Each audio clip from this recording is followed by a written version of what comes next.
Excerpt from On Civil Disobedience by Mohandas K. Gandhi, July 27, 1916. There are two ways of countering injustice. One way is to smash the head of the man who perpetrates injustice and to get your own head smashed in the process. All strong people in the world adopt this course. Everywhere wars are fought and millions of people are killed. The consequence is not the progress of a nation, but its decline. No country has ever become, or will ever become, happy through victory in war. A nation does not rise that way. It only falls further. In fact, what comes to it is defeat, not victory. And if, perchance, either our act or our purpose was ill-conceived, it brings disaster to both belligerents.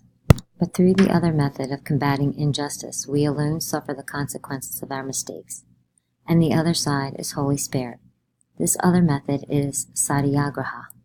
One who resorts to it does not have to break another's head. He may merely have his own head broken. He has to be prepared to die himself, suffering all the pain.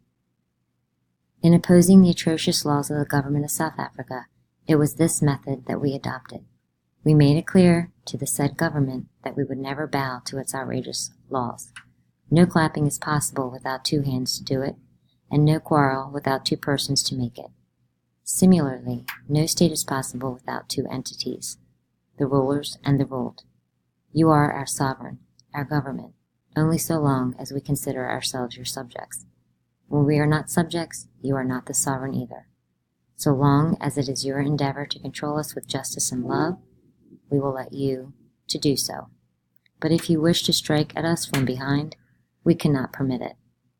Whatever you do in other matters, you will have to ask our opinion about the laws that concern us.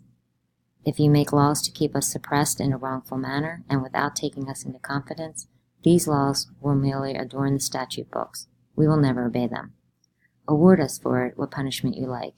We will put up with it. Send us to prison, and we will live there as in a paradise. Ask us to mount the scaffold, and we will do so laughing. Shower what sufferings you like upon us. We will calmly endure all and not hurt a hair of your body. We will gladly die, and will not so much as touch you. But so long as there is yet life in these our bones, we will never comply with your arbitrary laws.